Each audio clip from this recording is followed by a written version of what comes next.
Bom dia, amigos da Urologia. Hoje, dia 23 de junho, nós estamos reunidos aqui para mais uma reunião especial da disciplina de Urologia, mais um Urologia Sem Fronteiras, hoje com o tema de infertilidade, que será comandada pelo professor Ricardo Destro Saad. O tema será sobre varicoceles. Ricardo, por favor.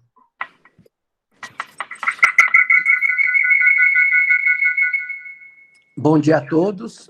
Vamos tentar hoje passar alguns conceitos, na verdade, reafirmar conceitos e ver o que nós temos de novidades a acrescentar, principalmente na avaliação e na condução dos casos de varicocele.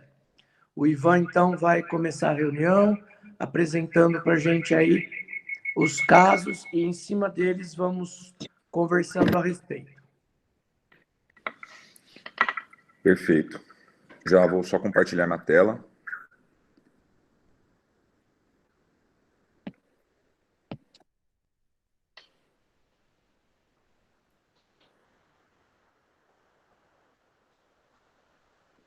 Todos estão vendo certinho?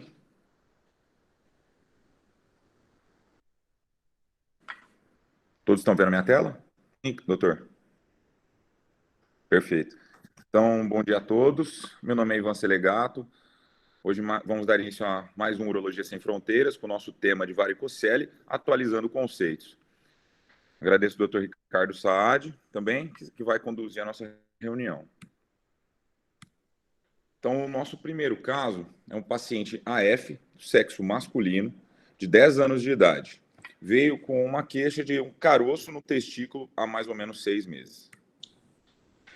Esse jovem referia um desconforto leve em peso esporádico na bolsa testicular e notou também um aparecimento de uma nodulação no testículo esquerdo, mas não sabia ao certo relatar o aparecimento temporal dessa lesão.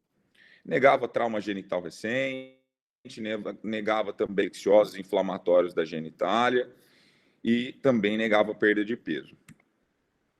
De antecedentes pessoais, negava qualquer comorbidades, qualquer cirurgia prévia, e a mãe também negava qualquer anormalidade durante a gestação ou parto e também durante o segmento com o pediatra na infância.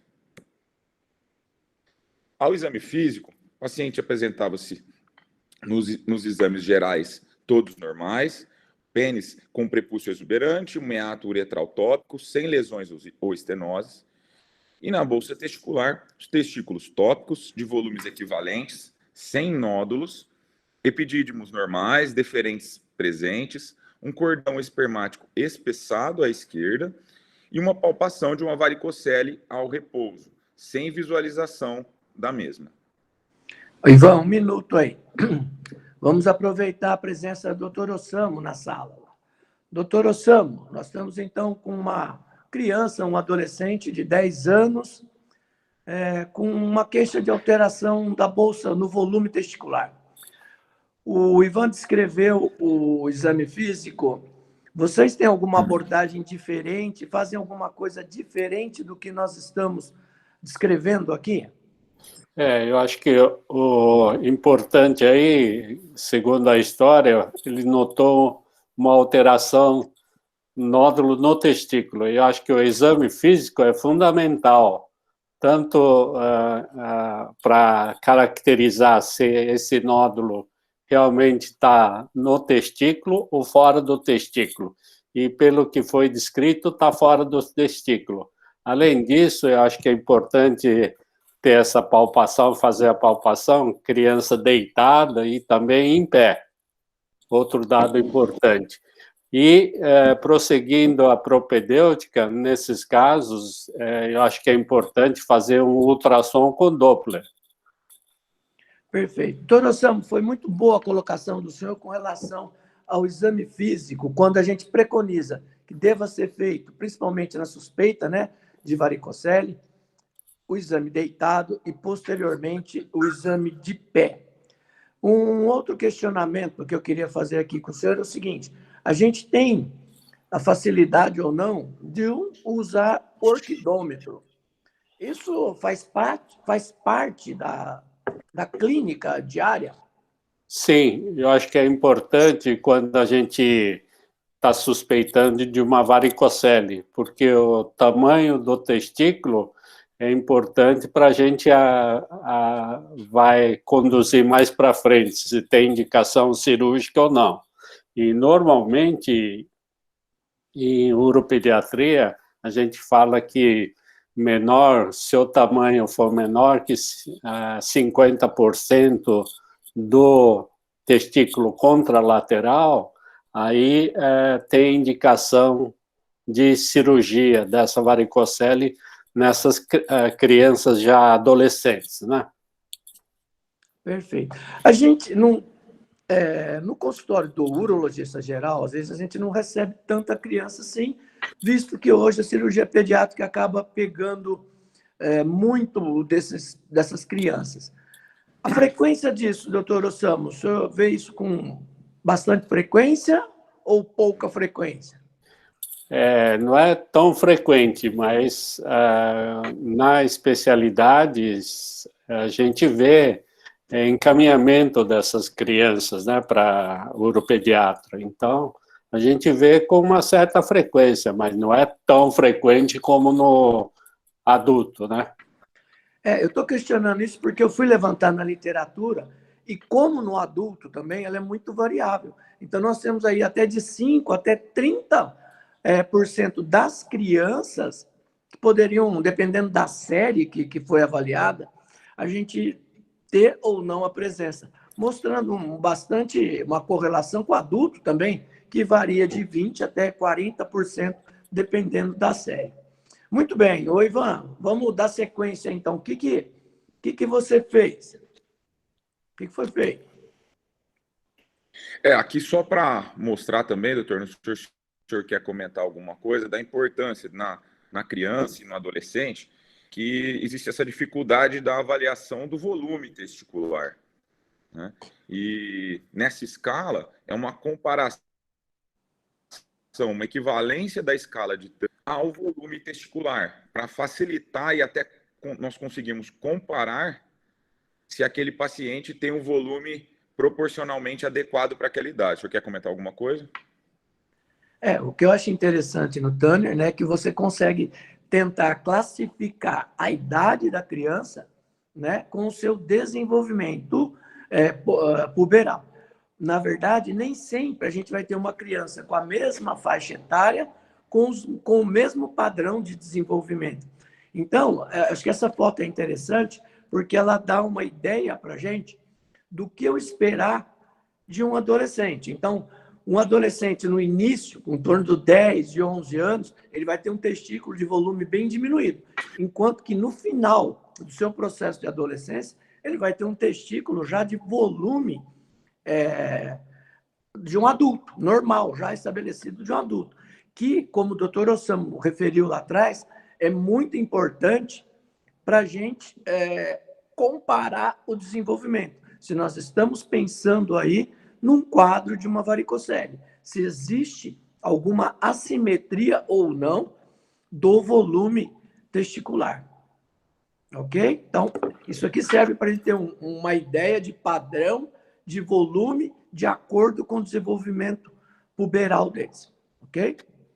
Ricardo, perfeito, só posso falar uma coisa? Claro.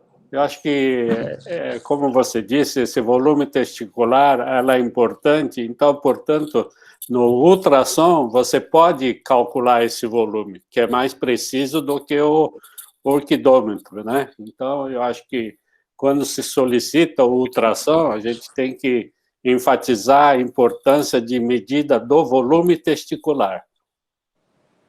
Isso mesmo, doutor Sam, o senhor está correto. O ultrassom consegue, às vezes, identificar o que a palpação, às vezes a criança está com medo, está mexendo, ela não nos permite uma avaliação precisa. Então, o ultrassom vem, sim, corroborar com isso, para que a gente tenha uma avaliação melhor desse volume testicular. Segue, Ivan. Perfeito. Aqui, só para a gente deixar claro também, na especificação do exame físico, a classificação dos graus da varicocele, né? Então, essa é o guideline da EAU, e ela é classificada, então, como subclínica quando não existe nenhum conteúdo palpável na bolsa testicular, mas ao exame do ultrassom é evidenciado essas alterações do plexo pampiniforme. O grau 1 seria aquela varicocele que ela é palpável durante a manobra de Valsalva somente e não palpável ao repouso. O grau 2 seria aquelas palpáveis já ao repouso, sem necessidade do paciente realizar a manobra de Valsalva. E o grau 3 seriam aquelas que, além da palpação ao repouso, ela também é visível. É interessante que essa classificação, inclusive o Dr. Sandro Esteves, que é um dos nossos professores também, publicou há alguns anos atrás um artigo que mostra a diferenciação, mesmo em mãos experientes de urologistas que trabalham com infertilidade, a graduação, principalmente do grau 1 e grau 2. Tanto grau 1 grau 2, esses médicos era bastante subjetiva a avaliação e existia uma diferenciação dos mesmos. Então, só para a gente resumir, nós temos um menino de 10 anos, sem comorbidades, que veio ao nosso consultório devido a um quadro de varicocele, caracterizada como grau 2 à esquerda. Posso seguir, professor? Quer que... Eu acho que como conduta, né, o doutor Ossamo já foi claro aí na avaliação ultrassonográfica, né? Ela se faz bastante pertinente e tanto para diagnóstico como também para segmento desses pacientes. O que foi feito? Exatamente. Então, nesse jovem de 10 anos, foi solicitado o ultrassom Doppler de bolsa testicular para conseguirmos concretizar realmente e avaliar o volume dos mesmos e conseguirmos ter um acompanhamento a longo prazo. Esse menino, esse jovem, infelizmente, ele perdeu o segmento e ele não retornou conosco com esse ultrassom, tá? Eu vou... Aí aqui fica... O senhor quer... Pode falar. Pode falar, professor, não? Tranquilo. Não, eu quero aproveitar aqui a presença do Dr. Daniel Larran, que está na reunião com a gente. Dr. Daniel, com relação à realização do ultrassom Doppler de bolsa escrotal, na prática, a gente recebe uma variação muito grande da análise desses ultrassons. Existe uma padronização de como deve ser feito esse exame no paciente? Bom dia a todos. Sim, Ricardo, existe sim. Esse exame ele é um exame um pouco mais trabalhoso que o habitual, né? No sentido do operador, do radiologista, do ultrassonografista que está realizando, tem que ter algumas observações, ele tem que ter atenção especial. Então, o exame se inicia com o paciente em decúbito, né? Em decúbito dorsal, e aí é feita uma varredura, uma avaliação com o modo B do ultrassom para avaliar toda a anatomia, a morfologia, toda a estrutura escrotal ali, incluindo testículo, epidídimos e elementos do cordão. E nesse momento se avalia o calibre das veias do plexo pampiniforme, né? Primeiro, uma avaliação estática e, em seguida, uma avaliação após o esforço, né? Uma manobra de Valsalva, e aí ver qual o operador tem que avaliar e comparar com o exame estático para ver qual que é a variação do calibre dessas veias, né? Nesse momento, já tem que ser feita uma avaliação se houver dilatação das veias, se essas veias estão dilatadas apenas próximo da região inguinal, ou se pegam ali na altura do polo superior do testículo, ou se envolvem todo o testículo aí até a porção mais caudal da bolsa testicular, né? No segundo momento, se faz a avaliação Doppler com o Color e com a avaliação espectral, e mais uma vez, em todas as etapas, na realidade, se faz o exame em repouso e durante as manobras de Valsalva. E nesse momento se busca principalmente o refluxo venoso nesse plexo, né? em seguida, é importante examinar o paciente em ortostatismo, né? Então, todas as mesmas etapas da avaliação, seja no modo B, com a medida do calibre das veias, ou com o color Doppler, avaliando a cor, né, o vermelho e azul, e o sentido do fluxo, mas também a avaliação espectral, buscando o refluxo e quantificando esse refluxo, é importante também em ortostatismo. Então, essa é a sequência ideal de avaliação pelo ultrassom com Doppler, né, da bolsa testicular. O Daniel, eu já participei de algumas mesas onde a gente discutia o calibre desta veia considerada varicosa. Existe um número mágico para eu falar que essa veia está dilatada? 2, 3, 4 milímetros? Existe isso para vocês ou não? Existe. De forma geral, 3 milímetros é o limite. Abaixo de 3, considerado normal. Acima de 3, é considerado uma veia ectasiada, dilatada. E tem até uma gradação de 3 a 5, acima de 5, né? Mas, particularmente, eu prefiro a avaliação global e não exclusivamente o calibre da veia. Talvez seja até importante dar mais, talvez seja até mais importante dar aí um valor maior ao refluxo e não simplesmente ao calibre da veia, né? Mas existe sim 3 milímetros em média. Alguns autores falam 0,27 centímetros, né, ou 2,7 milímetros, mas a gente sabe que essa variação aí submilimétrica, né, na mão do operador, não tem significado. Então, 3 milímetros é o corte. Muito bom, você salientou perfeitamente, né? Então, a gente também considera 3 milímetros e um fator fundamental é a presença do refluxo, que realmente caracteriza a varicocele. Então, não adianta só essa veia estar dilatada, mas tem também a presença do refluxo associado, ok? Exatamente. E aí, Ivan, o que foi feito? Perfeito. Então, como eu falei, professor, ele realmente perdeu esse segmento, né? E não conseguiu realizar esse procedimento do ultrassom. Mas aqui, só para nós lembrarmos, e até perguntar para o doutor Osamu, já que ele também tinha falado sobre o tratamento, no caso de ser uma criança. Doutor Osamu, quais são as indicações, só para a gente deixar consolidado, de uma cirurgia de uma varicocelectomia numa criança ou num adolescente? É diferente de um adulto, né? Porque no adulto a gente faz o espermograma e um dos parâmetros é o espermograma.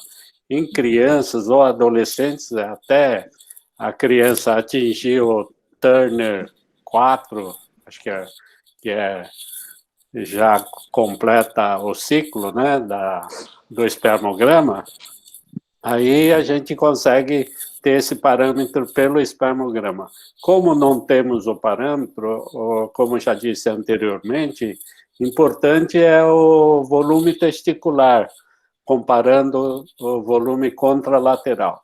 E os dados da literatura mostram que quando tem diminuição aproximada de 50%, teria indicação de cirurgia. Ou, nesses casos, pode até você fazer o controle, não indicar de primeira vez, né? Porque aí você pode acompanhar essas crianças e depois você vai calculando se existe uma diminuição gradativa do volume testicular. Aí, nessas condições, nós indicamos a cirurgia. Então, como conceito, doutor Osamu, uma diminuição ou uma simetria do volume testicular na presença de varicocele, ok? Sim. Ok. E aí, Ivan? Perfeito. Só para... Vai totalmente a favor do que o guideline da EAU também preconiza. Então, como visto, o paciente perdeu esse segmento, não realizou as avaliações clínicas e também o ultrassom periódico, e ele retornou conosco após algum tempo, agora ele tendo 21 anos de idade e referindo um desconforto leve associado a um aumento da bolsa à esquerda, além da visualização dessa provável varicocele ao espelho. Ao exame físico, o paciente apresentava-se sem alterações no exame físico geral, pênis também sem anormalidades, e a bolsa testicular com os testículos tópicos, agora com uma redução volumétrica discreta do volume do testículo à esquerda, um cordão espermático espessado à esquerda também, com os deferentes palpáveis, e a palpação da varicocele ao repouso e também a possibilidade de visualização. Esse era o exame físico do paciente. Aqui nós conseguimos notar realmente o testículo à esquerda com essa imagem sugestiva já de uma varicocele. Aqui na imagem central, consegue-se perceber também a assimetria discreta entre o testículo esquerdo e o testículo direito. E aqui à direita, a não visualização, e nós também não conseguimos palpar nem a valsalva, nem ao repouso qualquer tipo de espessamento do cordão ou enovelado. Um minuto aí, Ivan. Muito bem, então nós temos agora um indivíduo de 21 anos, certo, Ivan? Com uma varicocele, passou de só palpável para visível e palpável, tá? Então nós estamos falando aqui de uma varicocele grau 3, correto? Vou aproveitar aqui a doutora Marina Viana.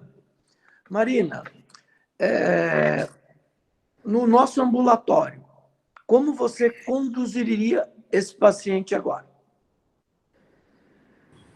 Bom dia a todos. Bom, nesse paciente com 21 anos, eu já pediria um espermograma para pelo menos ter documentado que esse paciente provavelmente tem alteração espermática. Então, eu pediria um espermograma para comprovar e indicaria a varicocelectomia esquerda. Vamos aproveitar outro aqui diferente. Cadê o doutor Marcelo? Marcelo Lopes de Lima, está aí ainda? Marcelo, você faria alguma coisa diferente? Não, veja bem, eu concordo com a Marina, mas espero o resultado do espermograma, né? Que veja só, de todas as varicoceles em adulto, presentes em adulto, eu acredito aí, talvez você saiba melhor que eu, somente 30% cursam com alteração do espermograma. O tempo dessa disfunção desde a adolescência talvez tenha sido compensado pelo outro lado. Então, eu esperaria o espermograma. Se o espermograma fosse normal, realmente eu discutiria com o paciente se há necessidade cirúrgica ou não. Aí é extremamente controverso. Se o espermograma mostrasse oligospermia, astenospermia, algo desse tipo, daí sim, sem dúvida alguma, a indicação cirúrgica. Agora, na presença de um espermograma normal, eu talvez acompanhasse e nada fizesse, tá? Eu acho que o que foi estabelecido, vocês mostraram, já aconteceu na adolescência. Vamos esperar o espermograma. Não, é legal o que você falou aí, Marcelo, porque essa avaliação, ela se faz muito necessária. É diferente da avaliação do adolescente, quando você não tem esse parâmetro a ser considerado, o espermograma. Aqui não, no adulto nós temos, e a nossa indicação realmente passa por alterações do padrão espermático. O que foi feito, Ivan? Perfeito. Então, só para resumir aqui. Neste momento, o primeiro exame a ser solicitado foi o ultrassom com Doppler, que ele também não possuía. Até devolvo aqui para o Dr. Ricardo também. É necessário, professor, ele tem uma varicocele grau 3, né? Isso é necessário?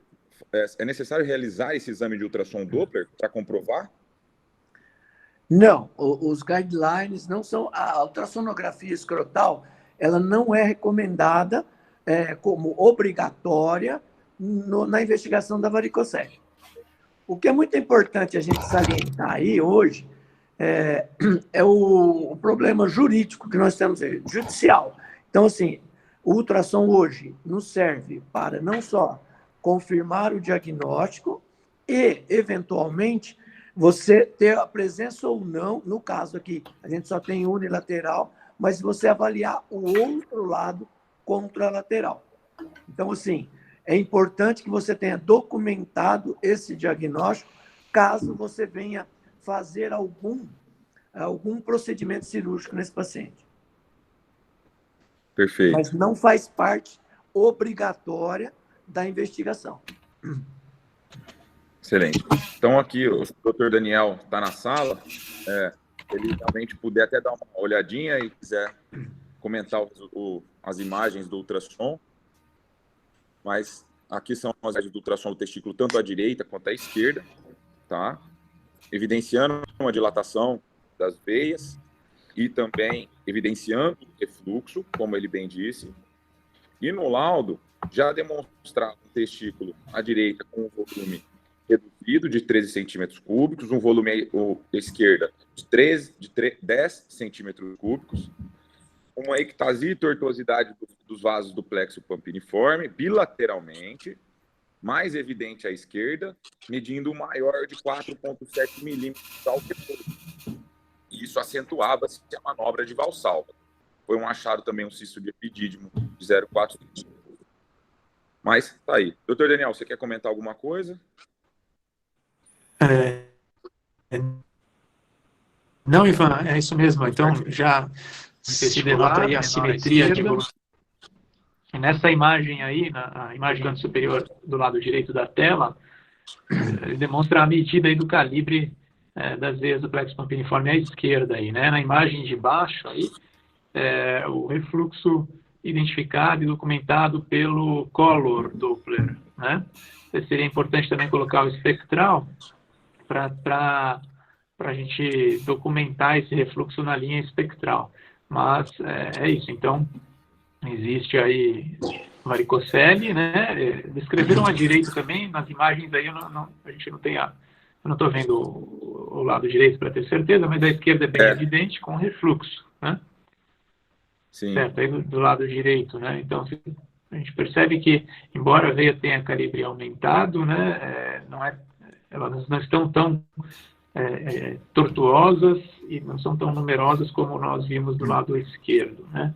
E talvez essa documentação aí seja a documentação do refluxo, mas aí precisaria conversar com quem fez para ter certeza. Só por essas imagens não fica claro que é refluxo do lado direito, não. Perfeito, professor. Obrigado. Então, esse foi o exame, o resultado, então, do ultrassom Doppler. Aqui, como o doutor Daniel falou muito bem, justamente Oi. Pode falar. Bom, você vai falar... Não, eu queria só... Volta um pouquinho o seu slide. Você tem aqui um testículo de 13 de 10 centímetros cúbicos. Qual a sua avaliação com relação a essas medidas? Desculpa, professor, não entendi. Você tem um laudo do ultrassom que você fala que você tem um testículo direito de 13 e o de esquerdo de 10. Como é que você trabalha com isso? Para você está normal, está diminuído? Como é que você trabalha com isso? Evidência, justamente, no exame físico já era palpado que a esquerda era diminuído comparativamente, mas aqui a gente consegue ver que a avaliação global dos dois testículos já está reduzida, né? Que é o normal. Isso provavelmente até nos deixa uma incógnita, que pode ser que essa varicocele não esteja cometendo somente o testículo à esquerda, que seria o grau teres, mas também até mesmo o direito, que seria uma subclínica, né? Na verdade. Tá. E com relação a esse cisto de epidídimo aí, o que você fala? Qual a sua avaliação? Ele é importante, não é importante? Eu devo considerá-lo dentro do quadro inteiro? Pode ser essa a causa do desconforto no paciente? No momento do exame físico, não conseguiu nem palpar esse epidídimo, né? Essa lesão no epidídimo, era bem pequena. Então, acredito eu que neste momento não seria a causa dessa dor, não. Perfeito. E aí? Seguindo. Aqui só mostrando uma recomendação da Sociedade Europeia de Radiologia, que foi uma patrocinação de ultrassom nos casos de varicocele. E vai englobar justamente tudo que o Dr. Daniel Arran comentou. Avaliação supina, avaliação do paciente em pé. usando o Doppler, avaliação de refluxo, tamanho e volume testicular, comparação. Então, acho que tudo já foi englobado aí, correto, professor? Para mim é com o doutor Daniel. É isso mesmo, Ivan. Acho Aí que o senhor, detalha o todos doutor Daniel já os falou. parâmetros, tá? O que eu acho importante, né, que aqui você tem, na verdade, toda uma padronização, como o doutor Daniel falou, do volume testicular, do calibre das veias, da presença ou não de refluxo, da presença, da necessidade de se fazer isso na posição ortostática, depois na posição em pé, né? Então, eu acho que o Daniel, como um grande formador de opinião, né, a gente podia difundir mais, Daniel, porque, infelizmente, não é a regra que a gente recebe de exames na prática clínica, né? Então, essa quantidade de informação seria muito importante, nos ajudaria muito quando pensamos em como conduzir um caso de varicocele, ok? Principalmente num paciente desse, jovem, que até o momento, pelo que eu entendi, não é casado e não está tentando ter filhos, certo?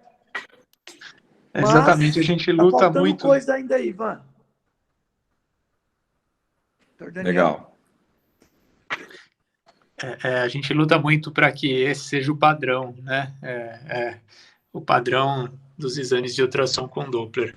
Mas, como vocês sabem, assim, não é tão simples que todos sigam, né? A gente tem um número muito grande de pessoas que atuam no ultrassom e, com certeza, a formação é heterogênea, o interesse é heterogêneo, né? O conhecimento também. Mas, sem dúvida, a luta continua. E aí, Ivan? Perfeito. Então, assim, só para a gente Ivan, agora saber a nossa... Deixa eu só falar uma coisa. Oi? O doutor Marcelo, lá atrás, questionou o espermograma. Esse paciente não fez nenhum exame?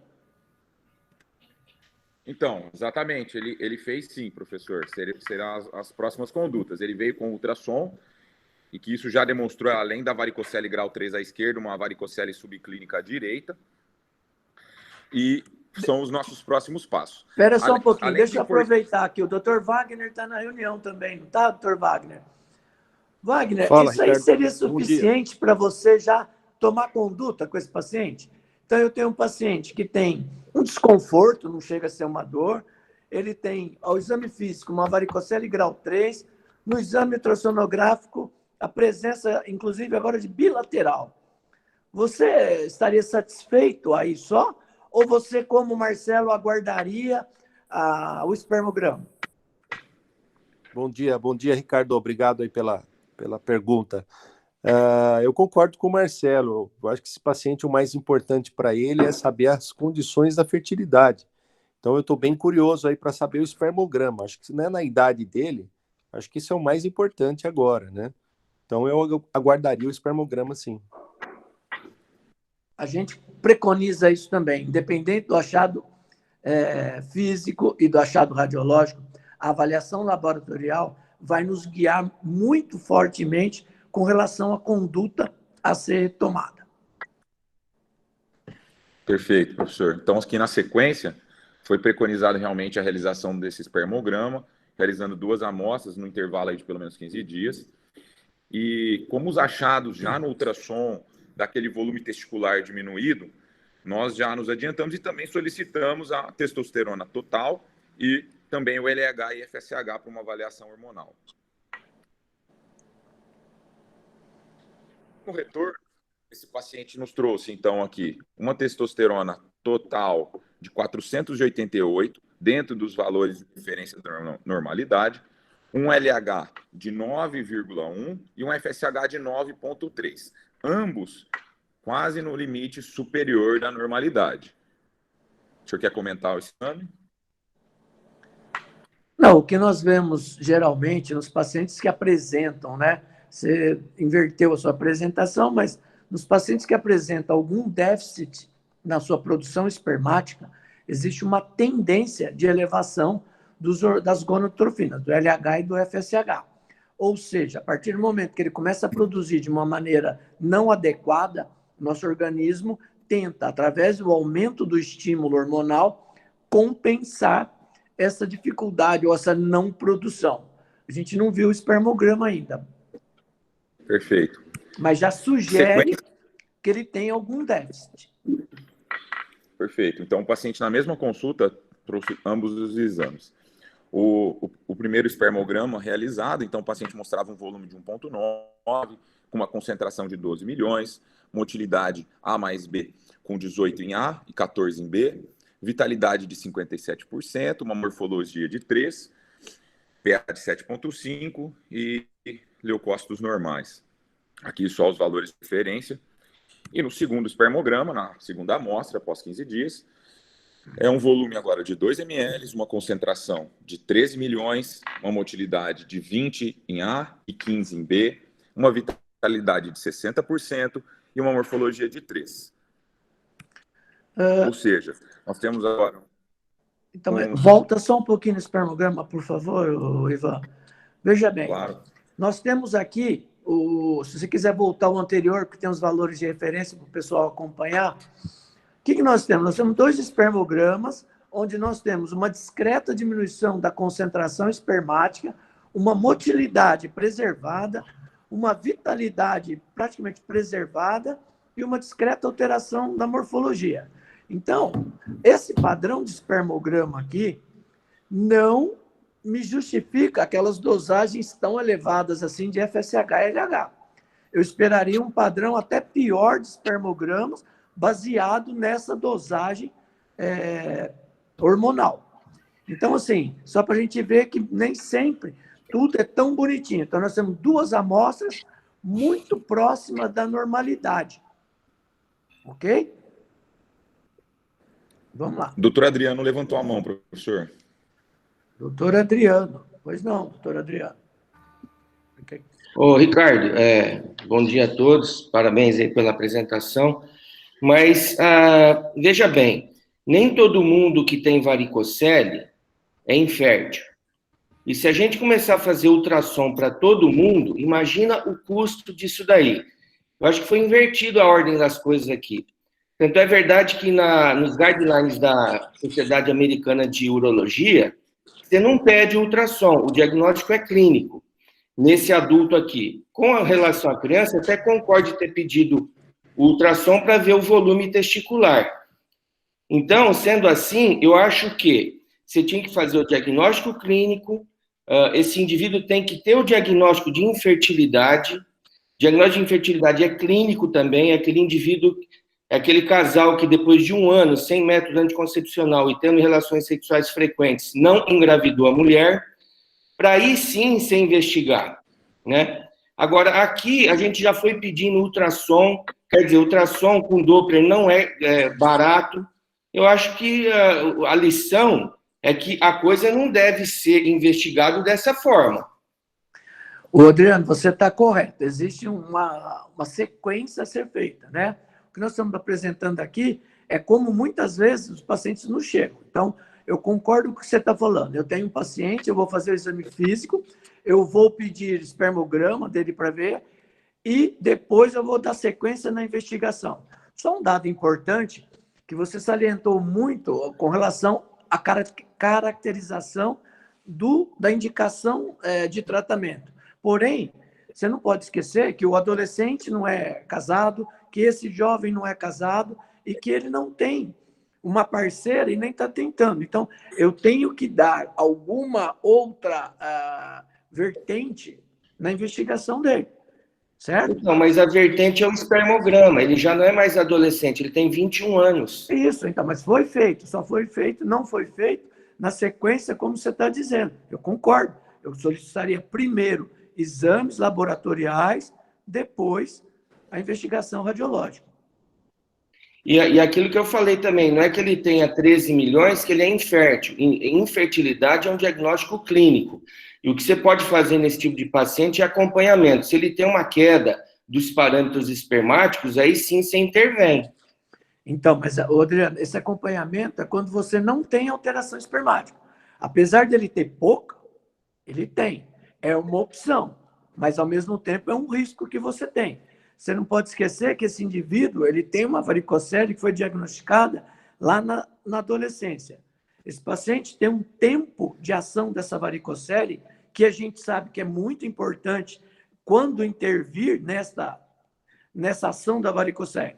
Então, é muito pior eu operar um paciente de 30 do que de 20, porque eu decorri 10 anos de ação da varicocele interferindo na minha espermatogênese. Então, é um dado importante que a gente vai considerar. Inclusive, os guidelines, acho que o Ivan vai falar alguma coisa, de quando a indicação.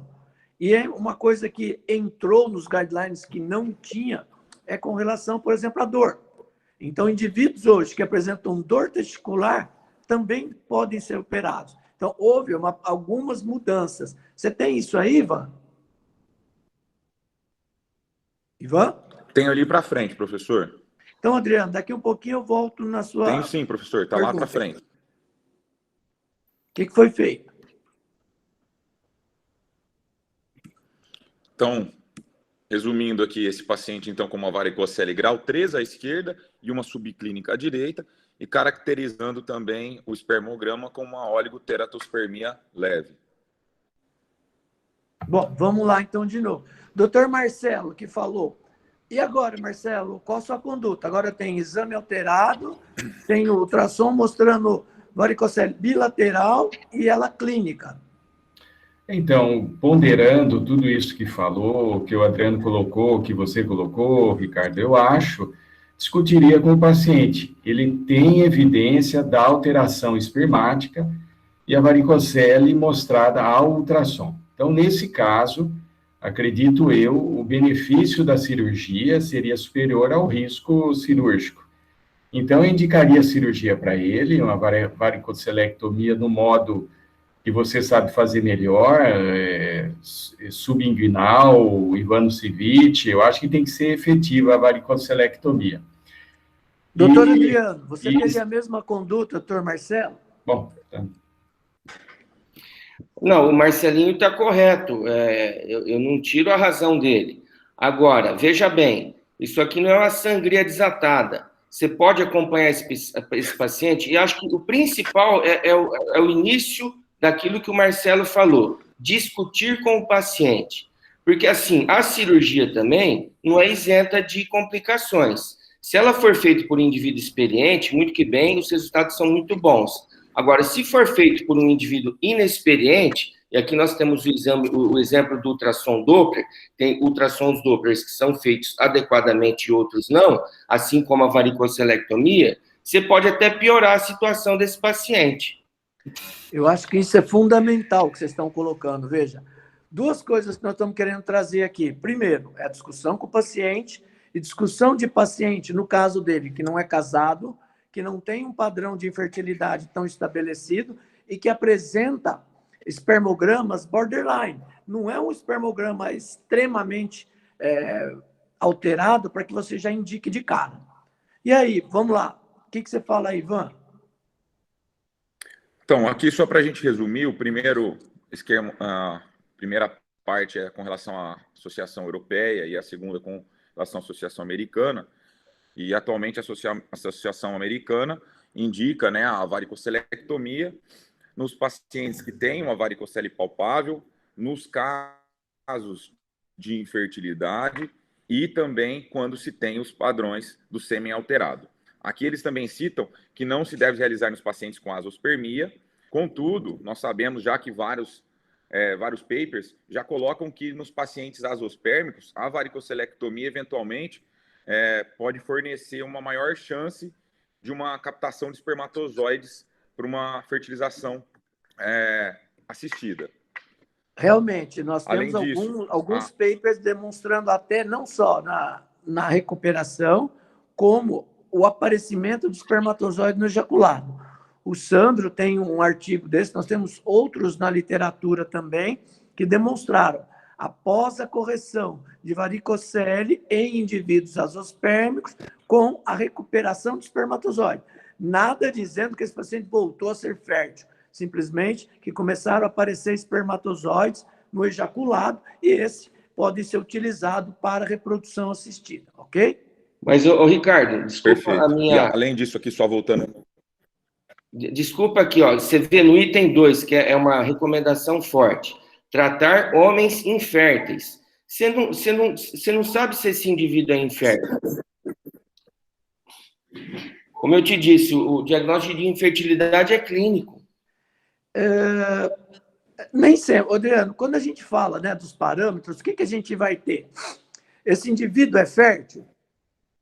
Até que se prove o contrário, ele é um subfértil, mas não dá para dizer que ele é infértil. E nem que ele é fértil. Por quê? Porque ele nunca tentou uma gravidez. Então, existe alguma coisa outra? Ivan, você que leu, que viu tudo, existe alguma outra coisa que pode nos ajudar a dizer se esse paciente está tendo alguma alteração ou não? Sim, eu acho que exatamente o que o doutor Adriano falou é exatamente o caso, a dificuldade dele. Né? A gente está diante de um paciente que não nos procurou por um quadro de infertilidade. Né? E ele vai ter que ser orientado que ele tem um risco diante de um quadro de uma varicocele grau 3 ainda, já com uma alteração de volume testicular, que ele tem um risco provavelmente até maior de ter um quadro de infertilidade. Não quer dizer que ele vá ser infértil, mas ele existe esse risco. Quando a gente pensa, existe algo a mais? Sim, talvez esse paciente foi o que ele até fez fora, né? Nós não temos esse recurso, mas existe o teste de fragmentação de DNA, que pode realmente vir alterado nos pacientes com varicocele. E aqui, esse paper foi uma revisão recente, agora de 2021, mostrando realmente as indicações de realizar esse teste de fragmentação de DNA. E nas varicoceles grau 2 e 3, você sim pode realizar o teste de fragmentação de DNA, tá? Quando o paciente possui os parâmetros normais ao espermograma. Ou você também pode fazer esse teste de fragmentação quando os pacientes possuem um grau 1 de varicocele e possuem um espermograma normal, borderline ou anormal.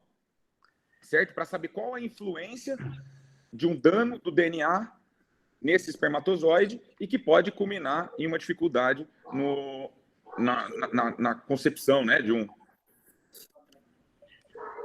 Então, na verdade, Adriano, todo esse questionamento, a gente tem tentado buscar novas formas de análise desses pacientes e o teste de fragmentação do DNA vem também nessa linha de nos tentar ajudar a definir se esse paciente realmente está tendo um dano maior, se ele pode evoluir com um quadro de infertilidade mesmo. Porém, nós estamos sempre na suspeita. Isso não dá para inferir, né, que esse indivíduo vai ter. O teste de fragmentação DNA é um teste de função, onde você vai ter o quê? Uma perspectiva de dano estabelecido naquele espermatozoide em virtude de vários fatores, não só da varicocele. Se esse paciente é obeso, se ele é tabagista, se ele usa de drogas, esse teste também pode vir a ser alterado e gerar mais dúvida ainda. Nesse caso, aparentemente não é. Então, todo processo que aumenta as reações oxidativas, você vai ter uma possibilidade de aumento do dano no DNA. Então, é mais um instrumento que a gente tem na tentativa de avaliar melhor esse paciente e de tentar conduzir da melhor maneira possível. O que foi feito, Ivan? Então, esse paciente ele passou em uma consulta particular, nós não temos acesso a esse teste de fragmentação de DNA, mas ele passou em uma consulta particular e foi exatamente o que foi solicitado. Na amostra, o resultado veio de 38%, o que é realmente um pouco acima do que é esperado na normalidade. Até com relação aos guidelines, nós vemos aqui tanto no europeu, que o índice de fragmentação de DNA mais de 30% está associado a uma menor incidência de gravidez por concepção natural ou até mesmo em inseminação intrauterina.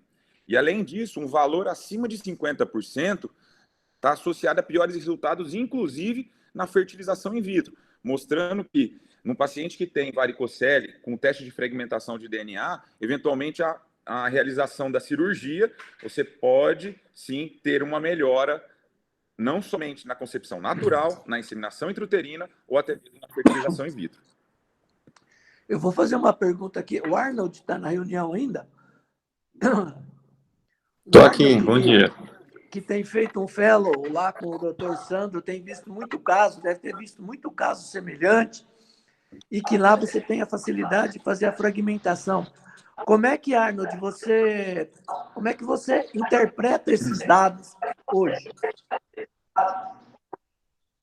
Bom, a gente sabe que tem as 4 principais testes para análise de fragmentação do DNA, sendo que o mais usado é o túnel e o SCD, que são mais práticos e muito utilizados aqui, principalmente no Brasil. Em relação aos limites para dizer a normalidade ou não, até hoje a gente não pode dizer com precisão quais são, mas sabemos, igual até os guidelines utilizam, como acima de 30% a gente tem consequências importantes mesmo em número de aborto e também da dificuldade das gestações, da infertilidade dos casais. Sendo que entre 20 e 30, ou 15 e 30, essa que é também as questões são meio que zona cinzenta, não existe um teste melhor do que outro, entre esses 4 tipos, se feito no laboratório bem especializado. Lá na Androfert a gente usa a técnica do SCD, né? Para quem não conhece essa avaliação da fragmentação do DNA espermático, é uma análise da quantificação, de ver a proporção de espermatozoides fragmentados, né, por meio de corante, assim, digamos assim, de um corante no SCD.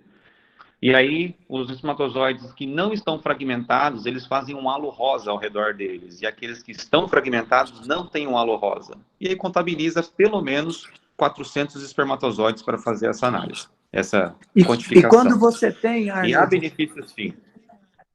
E quando você tem essa, por exemplo, um teste de fragmentação em torno de 38%, você considera ele positivo, fortemente positivo? Como é que você interpreta esse dado? É muito alta a fragmentação do DNA espermático desse paciente, e a cirurgia da varicocele vai trazer muitos benefícios para ele, não só em questões da fertilidade, das chances de uma reprodução natural e futura, caso ele vá querer ter filhos, como também na saúde testicular. Eu peguei um pouco a história andando aí, que eu estava dirigindo, e eu vi que o tamanho do testículo já está menor de 15 ml, né? Que o tamanho normal é entre 15 e 25 ml. Se eu não me engano, é de 13 e alguma coisa, não é isso? Isso mesmo. Isso. Perfeito. Muito obrigado, Arnold. Nada. E aí, como foi feito, Ivan? Então, exatamente, nós optamos pelo tratamento, né, com esse paciente, expondo justamente o que o doutor Adriano falou. Ele não nos procurou por enfermidade, mas diante de todos os achados do ultrassom mostrando um volume testicular reduzido, do espermograma mostrando uma oligospermia, e com esse teste de fragmentação também já elevado, tudo indica que esse paciente tem um risco de ter um quadro de infertilidade. Não quer dizer que ele terá, mas isso foi exposto para o paciente e, diante de tudo isso, ele optou pelo tratamento. O doutor Ricardo quer falar alguma coisa sobre os tratamentos? Alguém teria? Vamos aproveitar aqui mais, pessoal. O doutor Carlos D'Ancona está na reunião. Então, doutor Carlos, não é sua área de atuação. Qual técnica o senhor prefere? Bom dia a todos. Eu acho que a recomendada seria uma técnica subinguinal, com magnificação. Muito básico, bom. Né? Com relação, vou perguntar aqui ao doutor Adriano, aproveitando. Embolização, Adriano, todo artigo que a gente vai ver de tratamento fala sobre embolização. Qual é a sua opinião com relação à embolização? Minha opinião é nenhuma, porque eu não tenho experiência nenhuma, e visto que a técnica que o professor Carlos falou, ela é a melhor técnica e com resultados muito bons, eu nem daria bola para tal da embolização. Eu vou aproveitar o Daniel de novo. Daniel, vocês, na radiologia intervencionista, têm essa prática? Vocês realizam a embolização com uma certa rotina? Não é rotineiro, mas foge um pouco da minha principal área de atuação. Eu precisaria consultar o time da radiologia intervencionista, mas não é o que eu vejo aí rotineiramente. Ok. Ô, Ivan, e aí, o que foi feito? Nós estamos terminando o nosso tempo aqui. Perfeito. Aqui só mostrando as inúmeras maneiras de tratar esse paciente. Atualmente, O intervalo, desde só isso, só um 2007. intervalinho. O Neto está na reunião, não está, Neto? Você, videolaparoscopista, cirurgião robótico, você indica, Neto, tratamento laparoscópico da correção da varicocele?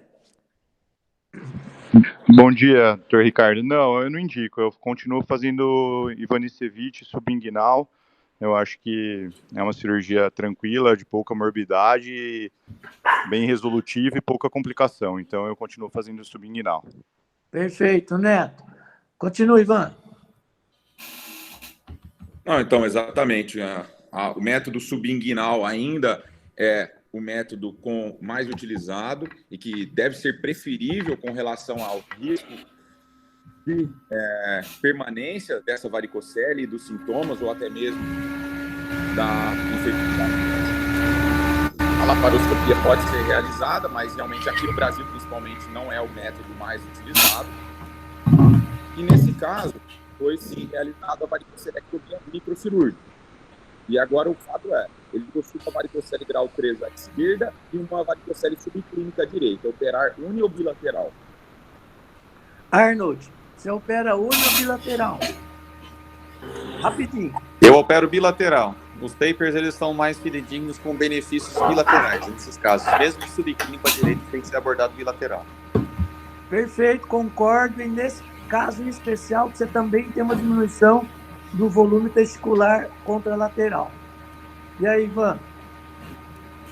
Perfeito, professor. Então foi feito a varicocelectomia cirúrgica. Aqui só expondo um pouco da cirurgia. Passo da técnica subinguinal. O passo fundamental é a visualização desses vasos perfurantes do cordão. É uma das principais causas que a gente consegue avaliar justamente esses dois vasos, que eram calibrosos, e o seu utilizador. É muito ruim o seu áudio, Ivan. O meu não, professor. É o outro. Tem alguém que deixou o microfone ligado, por favor.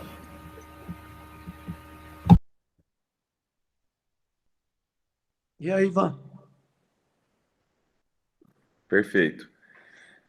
Então, aqui no tempo cirúrgico, já a abertura do cordão e a visualização, dissecção cautelosa dos vasos e dessas varizes, aqui evidenciando já reparado uma variz calibrosa.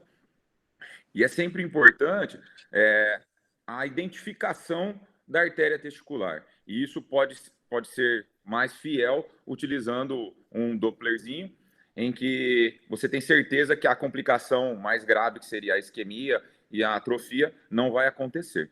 Nem sempre isso é possível a realização. Nós não temos esse aparelho, esse dispositivo para a realização dos nossos procedimentos, mas é feito tudo com bastante cautela. A diferença que a gente diz é o quê? É a buscativa, né? Ou seja, nós não utilizamos o Doppler, nós não temos no HC esse material, então a gente faz a buscativa. O que é a buscativa? Identificação das estruturas principais, os vasos arteriais, deferente, e depois a dissecção cuidadosa das veias. O uso do ultrassom, ele foi muito foi difundido. Isso foi uma tese do Dr. Marcelo Cocusa, da USP, e ele tentou difundir isso. Alguns serviços usam, outros nem tanto. Então, assim, é mais uma ferramenta, porém ela não é obrigatória. O que foi salientado muito é a magnificação. Eu estou vendo aqui que nós estamos de lupa, no outro slide a gente estava de microscópio.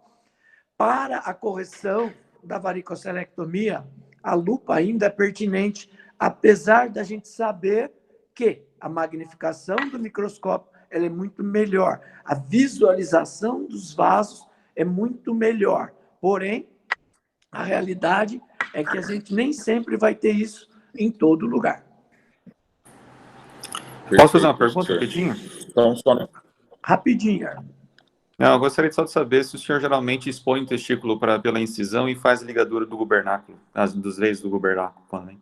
Geralmente não, a não ser que você tenha um número muito grande de vasos perfurantes ali entrando junto ao cordão que justifica a exposição do testículo.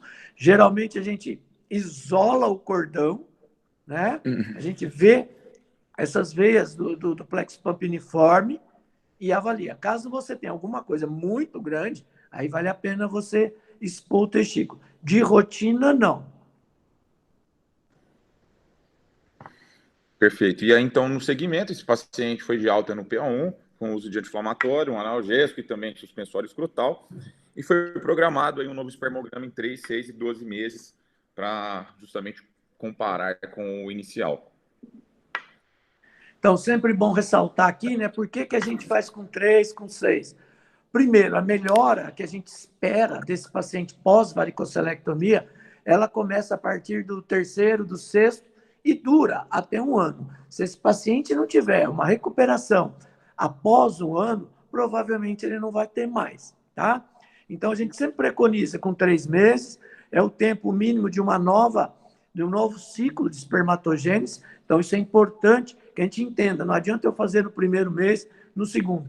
Sempre a cada ciclo, lembrando que o ciclo gira em torno de 70, 72 dias. Então, é importante que a gente dê esse tempo para que o testículo se recupere e tenha a eliminação agora de novas safras de espermatozoide, de preferência sem ação da varicocele e, logicamente, com uma melhora desses parâmetros, com uma diminuição da fragmentação.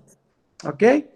Vale aqui salientar a associação de antioxidante. Se nós pensarmos que a fragmentação também está associada à ação das reações oxidativas e que a varicocele também pode levar a um aumento dessas reações oxidativas, o uso do antioxidante também pode colaborar no pós-operatório para uma melhor recuperação desse padrão espermático. Ok? Ô, Ricardo. Oi. Eu queria saber do Arnold, por que ele fez aquela pergunta? Arnold?